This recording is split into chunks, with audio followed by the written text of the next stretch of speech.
তো hi friends, আমি সৌমেন। তো আপনারা দেখছেন ডিজে মহাকাল ব্লগস। তো বন্ধুরা, আজকে আবার একটা নতুন আপডেটের ভিডিও নিয়ে চলে এসেছি। তো বন্ধুরা, তোমরা সবাই মোটামুটি শুনেছো হালকা করে বা পোস্টারের মাধ্যমে দেখেছো যে আবার সেই বিগত মোটো মেলার ন্যায় এবারে আবার একটা সেরকম কম্পিটিশান হতে চলেছে। খুব বড় কম্পিটিশান। এটা মোটোর থেকেও বড় কম্পিটিশান। এই কারণে সেটা তোমাদেরকে আমি বলছি। মানে বড় বলতে কি, কম্পিটিশান একই, কিন্তু এর গুরুত্বটা অনেক বেশি। এই কারণে সেটা আমি তোমাকে ডিটেলসে পরে জানাচ্ছি আমি। ঠিক আছে? তো প্রথমে বলে রাখি যে এটা হচ্ছে উড়িষ্যা ভদ্রক থেকে অনেকটাই দূরে হবে। মানে আমরা আগেরবারে ভদ্রক স্টেশন থেকে যেটা মোটোতে গিয়েছিলাম, মিনিমাম 2 ঘন্টার রাস্তা গিয়েছিলাম। ঠিক আছে? কিন্তু এটা মোটো থেকে আরও মিনিমাম 2 থেকে 3 ঘন্টার রাস্তা। মানে ভদ্রক স্টেশন থেকে মিনিমাম 4 থেকে 5 ঘন্টার বেশি হবে তো কম না। মানে ভদ্রক স্টেশন থেকে 84 কিলোমিটার দূরে পাট্টামুন্ডি বলে একটা জায়গা আছে, ওখানে কম্পিটিশান হবে। তো এই কম্পিটিশান নিয়ে তোমাদেরকে ডিটেলসে আমি জানাবো যে পাওয়ার মিউজিক কী নিয়ে যাবে না নিয়ে যাবে, প্লাস ওদিকে সার্জেনের কী আসবে না আসবে, সব কিছুই ডিটেলসে তোমাদেরকে বলবো এই ভিডিওর মাধ্যমে। তো বন্ধুরা, তোমরা ভিডিওটি শেষ অবধি দেখতে থাকো। তো যাই হোক, পাওয়ার মিউজিক মোটামুটি এখন প্রায় দেখা যাচ্ছে মোটামুটি সার্জেনের সঙ্গে খুব ভালোই মতন টক্কর চলছে। এবং বিগত দিনে একটা 2025 সালের একটা বিগ কম্পিটিশান, বিগ কম্পিটিশান, যেটা আমাদের বেঙ্গল থেকে বাইরে যাবে, সেটাও তোমাদেরকে একটা হালকা করে আমি জানিয়ে রাখবো। তো যাই হোক, বর্তমানে যেটা পাট্টামুন্ডিতে হবে উড়িষ্যা ভদ্রক থেকে, তো এটা হচ্ছে তোমার দুর্গাপুজোর দশমী উপলক্ষে, মানে বিজয়া দশমী উপলক্ষে কম্পিটিশানটা হবে। ঠিক আছে? তো এটা পড়েছে, কম্পিটিশানটা মূলত হবে 14 তারিখ। ঠিক আছে? মানে আমাদের এদিকে যেদিনকে তোমার বিজয়া পড়ে যাচ্ছে প্রায় সেই দিনকে সম্ভবত। ঠিক আছে? মানে দুর্গা মায়ের বিজয়া দশমী উপলক্ষে কম্পিটিশানটা মূলত হবে। ঠিক আছে? তো এখানে পাওয়ার মিউজিক কী নিয়ে যাবে বা না নিয়ে যাবে সেটাও তোমাদেরকে বলবো আমি। এই কম্পিটিশানটা 14 তারিখে হবে, 14 তারিখ রাত্রিতে হবে। আর আমাদের পাওয়ার মিউজিক এই দিক থেকে মনে হয় 2টো 4 নিয়ে যাবে সম্ভবত। নতুন সেট আপ হচ্ছে এএসবি ক্যাবিনেটে। ঠিক আছে? টোটালটা পুরো নতুন। মানে আগের বারে যেমন তোমাদেরকে কালীনগর কী দেখিয়েছিলাম যে শুধু খালি ব্যাসটা নতুন, মানে মানে কি ব্যাসের ক্যাবিনেটটা নতুন, টপগুলো সব পুরনো। কিন্তু এখানে কিন্তু বন্ধুরা তা নয়, এখানে টোটালটাই নতুন যাচ্ছে, পুরো বক্স স্পিকার সব কিছুই। কারণ অলরেডি এএসবির কাছে সম্ভবত মাল হয়ে গেছে, পুরো ক্লিয়ার হয়ে গেছে হয়তো। যতটা শুনেছি প্রায় কমপ্লিটের পথেই পাওয়ার মিউজিকের নতুন সেট আপটা। তো ওই নতুন সেট আপ নিয়ে যাবে। এবং পাওয়ার মিউজিক যে নিজে বলেছে পাট্টামুন্ডিতে কম্পিটিশান আছে সাজনের সাথে, সেই ভিডিওটা তোমাদেরকে ছোট্ট একটা 30 সেকেন্ডের আমি দিচ্ছি, দেখে নাও। তারিখে পাটামুন্ডি উড়িষ্যাতে পাওয়ার মিউজিক সার্জনের সঙ্গে কম্পিটিশান করতে যাচ্ছে দুর্গাপূজা বিসর্জন। পাটামুন্ডি এমএন স্কুল গ্রাউন্ড। ঠিক, তাহলে আবার নতুন তো এবারে এটা হচ্ছে তোমরা দেখলে যে পাওয়ার মিউজিকের মালিক পিজুদা নিজেই বলেছে পাট্টামুন্ডিতে কম্পিটিশান হবে, বুকিংও হয়ে গেছে এবং ক্লাবের ছেলেরাও এসে ভিডিওর মাধ্যমে তোমরা দেখলে। ঠিক আছে? তো এই সেমভাবে সার্জেনেরও আছে, যে এটা কোনো মানে যে কেউ হয়তো একটা এমনি বলে দিয়েছে হাওয়া খবর, এরকম কোনো ব্যাপার না, এটা বাস্তবিক হবে। ঠিক আছে? আর সার্জেনের তরফ থেকে ওইভাবে একটা ভিডিও এসেছিলো, তো সেটা আমি পাচ্ছি না এই মুহূর্তে। ঠিক আছে? যদি পেয়ে থাকে আমি অবশ্যই তোমাদেরকে ভিডিও শেষে আমি দিয়ে দেবো। ঠিক আছে? তো যাই হোক, এখানে পাওয়ারে যাবে টোটাল নতুন সেট আপ, এবং স্পিকার কত কী থাকবে না থাকবে সেটা আমি এখনও বলছি না। একটা শুনেছি হালকা কিছু, তো সেটা আমি বলছি না এখন। ঠিক আছে? কারণ আমি নিজেও শিওর না, সেই জন্য আমি বলছি না। আচ্ছা, এবারে কথা হচ্ছে পাওয়ার কবে যাবে আর সার্জেন। দেখুন ভাই, যেটা মোটো মেলাতে আমরা তো গিয়েছিলাম, যেদিনকে কম্পিটিশান তার একদিন আগে থেকে, মানে তার 2 দিন আগে সন্ধ্যেবেলা ঢুকে গিয়েছিল, কিন্তু তার আগে ফুল দিন পুরো তার সাজাতে টাইম লেগে গেছিলো। সেই হিসাবে সার্জেনের তো একটু সাজাতে টাইম যায়, তো ও হচ্ছে 12 তারিখ ঢুকে যাবে সম্ভবত। 12 তারিখ সন্ধ্যেবেলা ঢুকবে, 13 তারিখ টোটাল পুরো সাজানো, মানে সারাদিনকে চলে যাবে। ওই 13 তারিখ রাত্রিবেলাকে গিয়ে একবার হয়তো টেস্ট হবে, তারপরে 14 তারিখে ডাইরেক্ট কম্পিটিশানে নেমে যাবে। ঠিক আছে? রোড শো না, সরি, একটা মাঠে হবে কম্পিটিশানটা। ঠিক আছে? তো এই হচ্ছে মেন ব্যাপার, যেটা হচ্ছে সার্জেনের ক্ষেত্রে। আর আমাদের পাওয়ারের যেহেতু দিনের দিন গিয়ে বাঁধা যায়, বা বাঁধার জন্য এমন কোনো বিরাট টাইম লাগে না, সেহেতু পাওয়ার মিউজিকের আগে থেকে যাওয়ার কোনো ব্যাপার নেই। ওই 14 তারিখের আগে 13 তারিখে মাল ঢুকবে। ঠিক আছে? এই মানে ওই পাট্টামুন্ডিতে। তো এবারে রাস্তাটা যেটা সেটা হচ্ছে তোমাদেরকে আমি ডিসক্রিপশানে আমি লিঙ্ক দিয়ে দিব, যে জায়গাটা টোটাল মানে কম্পিটিশান। এটা হচ্ছে একটা কোন একটা স্কুল আছে সম্ভবত, তো ওই স্কুলের হচ্ছে মাঠে হচ্ছে কম্পিটিশানটা হবে, ঠিক আছে। তো ওই মাঠে বসবে পাওয়ার মিউজিক, আর মাঠ থেকে 100 মিটার দূরে থাকবে সার্জেন, ঠিক আছে। তো ওই মাঠের যে প্রপার মাঠের যে লোকেশানটা আমি ডিসক্রিপশন বক্সে দিয়ে দেবো, তোমরা ওখান থেকে কালেকশান করে যেতে পারো। আর দ্বিতীয় কথা বন্ধুরা, এটা হচ্ছে অনেক দূর রাস্তা, অনেক দূর, মানে আমাদের মেছেদা বলো বা পাঁশকুড়া বলো বা খড়গপুর বলো, এখান থেকে ট্রেনে যদি আমি ভদ্রক যেতে আমার টাইম লাগে 4 ঘন্টা, ঠিক আছে।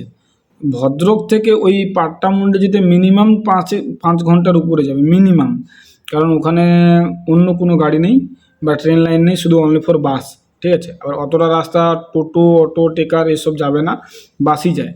এবারে বাস যাওয়া মানে তো বুঝতেই পারছি, এখানে সেখানে স্টপে নিয়ে যাবে, মানে বিরাট টাইমের একটা গল্প হয়ে যায়। অরিজিনালি যদি হয় দেখা যায় রাস্তাটা হয়তো 4 ঘন্টা 4.5 ঘন্টা, সেখানে বাস যেহেতু স্টপে নিয়ে যাবে, তো যার জন্য ওটা অনেকটা টাইম লেগে যায়। বাসটাই জার্নি আছে মিনিমাম 5 ঘন্টা 5.5 ঘন্টার উপরে, কারণ মোটো মেলা থেকে আরও 44 না 45 কিলোমিটার দূরে পাট্টামুন্ডি, মানে আমরা মোটো মেলায় গিয়েছিলাম 2 ঘন্টা 2.5 ঘন্টা, সেখান থেকে আরও তার ডবল রাস্তা, মানে ভেবেই না কতটা হবে। আর দ্বিতীয় কথা হচ্ছে, যেটা মোটো মেলাতে হয়েছিল ওটা হচ্ছে রোডের উপরে হয়েছিল, ঠিক আছে, রোড শোটা, যার জন্য পাওয়ার মিউজিক দুটো 4x4 নিয়ে যেতে পারেনি কেউ, বীজখানে একটা 4x4 রেখে দিয়ে যেতে হলো, আর একটাকে নিয়ে যেতে হলো, কারণ রাস্তা যেহেতু একসাথে তো বাঁধতে পারলাম, দুটো মেশিন টুলিতে বাঁধা হয়েছিল, আর ওটা মার্কেটে নিয়ে যেতে খুব অসুবিধা হচ্ছিলো, যার জন্য একটাই নিয়ে গিয়েছিলো। আর এখানে ওইরকম কোনো গল্প নেই, এখানে হচ্ছে টোটাল মাঠের উপরে বসে বাজবে, ঠিক আছে, মাঠে বসে বাজবে পাওয়ার মিউজিক, মাঠে থাকবে ওই আপনার ওই স্কুলের মাঠে, আর ওইদিকে থাকবে সার্জেন্ট মিউজিক, ঠিক আছে। সার্জেন্ট মিউজিক মনে হয় সম্ভবত ওইরকম 35খানা ব্যাস নিয়ে আসবে।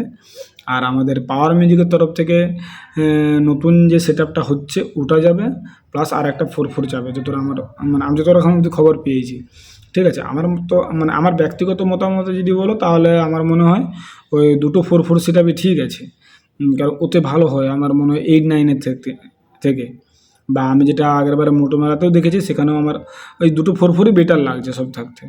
যারা বেলপাহাড়িতে গিয়েছিল তারা হয়তো বুঝতে পারবে যে 10-9-এর গিয়েছে, 10-9 আমরাও দেখেছি, কিন্তু সার্জেনের সাথে ডাইরেক্ট 10-9 আমি সামনে দেখিনি গো, অন্তত আমি 4x4-এরটা দেখেছি, খুব ভালো চলেছিল। তো যাই হোক, এবারে মোটো মেলাতে যেটা হয়েছিল যে বন্ধুরা, ওখানে কিন্তু যে সার্জেনও একেবারে কমা বাজালো তা কিন্তু নয়, আর আমাদের পাওয়ারের মোটামুটি হামিংটা বিরাট ছিল, এটা হচ্ছে মেন ব্যাপার। আর কোয়ালিটি যদি হয় সেটা হচ্ছে সার্জেনের একটু বেশি ছিল। পাওয়ারের যে কোয়ালিটি নেই তা নয়, কিন্তু পাওয়ারের কোয়ালিটি আছে, কিন্তু পাওয়ারের থেকে একটু সে বেশি আছে কোয়ালিটিটা। আর ব্যস্ত যদি দেখা যায়, সেখানে পাওয়ারের কাছে সার্জেন পারবে না, কারণ হামিং বিরাট ছিল। তো এবারে এএসবির কাছ থেকে নতুন মাল নিয়ে যাচ্ছে, কি হবে না হবে সেটা তো এখনও বলতে পারছি না। মনে হচ্ছে আগে টেস্টিং তো অবশ্যই হবে, কারণ এরকম একটা জায়গায় যাচ্ছে মানে টেস্টিং হবে। প্লাস আর একটা যেটা ইন্টারেস্টিং খবর, সেটা হচ্ছে এই গেল বছর শ্রাবণ মাসে হরিদ্বারে কাওয়াড় যাত্রা, মানে যেটা আমরা জল নিয়ে যাই বলি না, যে বাঁকে করে জল নিয়ে জল ঢালার জন্য, তো ওইটাকে হিন্দিতে কাওয়াড় বলে, তোমরা হয়তো অনেকে জেনে থাকো। যাই হোক, ওই কাওয়াড় যাত্রাতে যেখানে সার্জেন গিয়েছিল আর অপোজিট সাইডের রাবণ ছিল, তো ওই রাবণের কমিটি সম্ভবত পাওয়ারকে নেবে, এটা একটা কনফার্ম। আমি 2-3 জন ইউটিউবারের ভিডিও দেখেছি যারা ইউপি, বা ওদের যে ডিজে নিয়ে যে একটা মিটিং হয়েছিল, সেখানেও আমি ভিডিওটা আমি দেখেছি যে পাওয়ারকে নেওয়ার একটা চিন্তাভাবনা আছে। প্লাস ওই রাবণের কমিটি আসবে এখানে, যেটা পাট্টামুন্ডিতে দুর্গাপুজোর দশমী উপলক্ষে যে কম্পিটিশানটা হবে 14 তারিখ, এই মাসের 14 তারিখে হবে, ওখানে তারা আসবে রেজাল্ট দেখতে, যে সত্যি কি পাওয়ার সার্জেনের সঙ্গে টেক্কা নিতে পারে কি পারে না, বা আমরা যে কমেন্টে বলি যে সার্জেনের থেকে পাওয়ার ভালো বাজে, তো সেটা অরিজিনালি তারা দেখবে। যদি তাদের পছন্দ হয়ে যায়, তাহলে এখানেই হচ্ছে বুকিং হবে পাওয়ার। আর দ্বিতীয় কথা, ওটা রাবণের কমিটি। আর সার্জেনের কমিটির যে একজন দাদা ভাইয়া ছিল, সেও বলছে যে সার্জেন ভাইয়াকে প্রথমে বলবে ওরা, যদি সার্জেন ভাইয়া সেট দেয় তাহলে সার্জেন যদি না সেট দেয় তাহলে পাওয়ারকে নেবে। মোটামুটি পাওয়ার প্রায় দুটো কমিটি থেকেই মানে দুটো কমিটির টার্গেট আছে পাওয়ারকে নেওয়ার জন্য। মোটামুটি ও কমিটি না হলে এ নেবে। এটা হচ্ছে হরিদ্বার ইউপিতে, ঠিক আছে। এই ফার্স্ট টাইম আমাদের বেঙ্গলের সেট আপ ইউপিতে যাওয়ার একটা চান্স আছে। তো আমার মনে হয় পাওয়ার যেভাবে মাল করতেছে বা যে এখন মেন্টালিটিটা মালিকের, আমার মনে হয় যাবে। কারণ সেরকমই একটা মেন্টালিটি এখন বাইরে যাওয়ার মানে কম্পিটিশন করার একটা চাহিদা আছে, ঠিক আছে।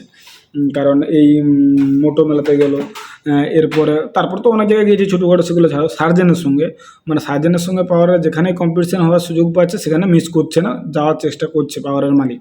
তো আমার মনে হয় যদি ইউপি মানে ওই হরিদ্বার থেকে কাওয়াড় যাত্রা, যেটা 2025 সালে যে কম্পিটিশনটা হবে, সেটাতে যদি ভাড়া হয় পাওয়ার, তো অবশ্যই যাবে আমার মনে হয় যেটা।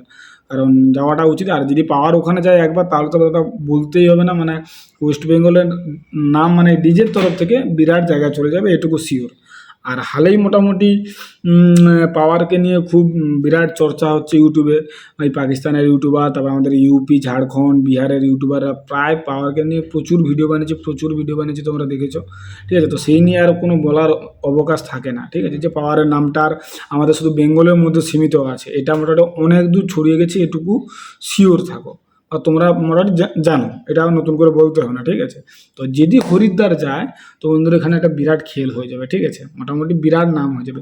সে কি বাজুক না বাজুক সেটা তো পরের কথা, কিন্তু একটা বিরাট নাম হয়ে যাবে। আর আমার মতে ওখানে যদি পাওয়ার যায়, পাওয়ারে কিন্তু ওখানে ছেড়ে কথা বলবে না। কারণ এত দূর থেকে ওখানে যাচ্ছে, মানে সেও কিন্তু ওই এমনি টাকা কামানোর জন্য যাচ্ছে না, সেও তার নামটা বজায় রাখার জন্যই যাবে পাওয়ার যদি যায়। তো আমার মনে হয় পাওয়ারের যে মাল আছে, সার্জেন্টে তো অবশ্যই ভালোভাবে টেক্কা দিতে পারবে। আর দ্বিতীয় কথা হচ্ছে যদি ঝাড়খণ্ডে যদি ইউপিতে যদি যায়, তাহলে ওখানে তো ভাই খেল সেই মতন হবে, ঠিক আছে। তো যাই হোক, ওটার অপেক্ষায় তো আছে, যদিও অনেকটা দিন বাকি আছে এখনও। মানে আসছে বছর শ্রাবণ মাসে, এই তো শ্রাবণ মাস গেল সবেমাত্র, মানে এখনও পুরো 11 মাসের মতন বাকি আছে। তো যাই হোক, ওটা একটা খবর আমি পেয়েছি যে যাওয়ার একটা চান্স বিরাট বিরাট রকমের আছে। তারা আগে এই পাট্টামুন্ডি, উড়িষ্যার পাট্টামুন্ডি কম্পিটিশানটা দেখবে। এখানে যদি ওদের মনে লাগে যে হ্যাঁ পাওয়ার সেই লেভেলে বাজাচ্ছে, ভালো বাজাচ্ছে, সার্জেনের সঙ্গে ভালো মতন টেক্কা নিতে পারবে বা মানে কম্পিটিশান করতে পারবে, তবে ওরা বুকিং করবে। এরকম একটা আমি কালকে রাত্রিবেলাও ভিডিওটা দেখেছি, ঠিক আছে। যে এরকম একটা ওরা কমিটির যারা ছিল তারা বলতেছে যে আচ্ছা रहेगा তো হাম বুকিং কর দেंगे, ঠিক আছে। তো এরকম একটা কথা বললো ওরা, তো সেই হিসাবে বললাম। আর দ্বিতীয় কথা হচ্ছে বন্ধুরা, এই পাট্টামুন্ডিতে যদি যেতে চাও তোমরা, বাইক টাইক নিয়ে না যাওয়াটাই বেটার আমার মনে হয়, আমি আমার তরফ থেকে বলছি। কারণ এটা হচ্ছে মোটো থেকে আরও ডবল রাস্তা যেতে হবে, ঠিক আছে। মানে মোটো ছিল 40 কিলোমিটার ভদ্রক স্টেশন থেকে, আর এটা হচ্ছে ভদ্রক স্টেশন থেকে 84 কিলোমিটার, ঠিক আছে। মানে ডবল রাস্তা হয়ে যাচ্ছে। তো সেই হিসাবে বাস ছাড়া অন্য কোনো রুট নেই, কোনো ট্রেন লাইন ফাইন কিছু নেই। আর এটা হচ্ছে অনেকটাই লোকাল এরিয়ার মধ্যে হবে, ঠিক আছে। মোটো যেমন রোড লাইনের উপরে হয়েছিল, এটা হচ্ছে অনেকটা লোকাল লাইনে হবে, লোকাল মানে গ্রামের দিকে হবে। তো যাতায়াতের খুব একটা প্রবলেম আছে আমার মনে হচ্ছে, যেহেতু আমি মোটোর পরে সেদিকে যাইনি, তবুও আমার মনে হয় একটু যাতায়াতের তো প্রবলেম হবেই। লোকাল মানে গ্রামের দিকে গেলে তো যাতায়াতের প্রবলেম হবেই। আর যেহেতু সার্জেন্ট পাওয়ার, সেহেতু শুধু আমাদের বেঙ্গল থেকে যে লোক যাচ্ছে তা কিন্তু নয়, ঝাড়খণ্ড থেকে, বিহার থেকে, প্লাস এবছর ইউপি থেকেও অনেক বন্ধুরা আসবে, মানে কমিটির লোকেরা বা ইউটিউবাররা অনেকজনই আসবে ঝাড়খণ্ডকে, উড়িষ্যা পাট্টামুন্ডিতে কম্পিটিশান দেখার জন্য। তো যাই হোক, এই হচ্ছে মেন ব্যাপার। আর লোকেশানটা তোমাদেরকে আমি ডিসক্রিপশানে দিয়ে দিব। আর লোকেশান নর্মাল যেটা বললাম, আমি তো আগেরবারে মোটো মেলাতে গিয়েছিলাম, তো সেই হিসাবে আমার যতটা ধারণা আমি বলছি যে খড়গপুর থেকে যাও, দীঘা থেকে যাও, কাঁচি থেকে যেখান থেকে যাও, মোটামুটি ভদ্রক স্টেশনে নামতে হবে। ভদ্রক স্টেশন থেকে তোমাকে বাস ধরতে হবে, ঠিক আছে। ওই বাস তোমাকে নিয়ে যাবে মোটামুটি 5.5 ঘন্টার উপরে, তো পাক্কা টাইম লাগবেই লাগবে। কারণ আমি নিজে গিয়েছি মোটো মেলা, 2 ঘন্টা 15-20 মিনিট 30 মিনিটের মতন লেগে গেছে। তো তার ডবল রাস্তা মানে 5 ঘন্টার বাইরে যাবে, এটুকু শিওর তুমি ধরে রাখতে পারো, ঠিক আছে। বন্ধুরা, এই হচ্ছে পাওয়ার আর সার্জেনের যে কম্পিটিশান হবে দুর্গাপুজোর বিজয়া দশমী উপলক্ষে উড়িষ্যা পাট্টামুন্ডিতে, তার আপডেটটা তোমাদেরকে দিলাম। আর যেখানে কম্পিটিশানটা হবে তার লোকেশানটাও তোমাদেরকে আমি দিয়ে দেবো এই ডিসক্রিপশান বক্সে। এছাড়াও যদি তোমরা কেউ কোনো জানতে চাও, অবশ্যই তোমরা কমেন্ট করে বলে দিও, আমি অবশ্যই যতটা পারবো তোমাদেরকে জানানোর চেষ্টা করব। আর বন্ধুরা, ভিডিওটি যদি ভালো লাগে লাইক কমেন্ট শেয়ার করে দিও। আর চ্যানেলে যদি নতুন হয়ে থাকো, চ্যানেলটি অবশ্যই সাবস্ক্রাইব করে দিও। তো চলো বন্ধুরা, ভিডিওটি এখানে শেষ করছি।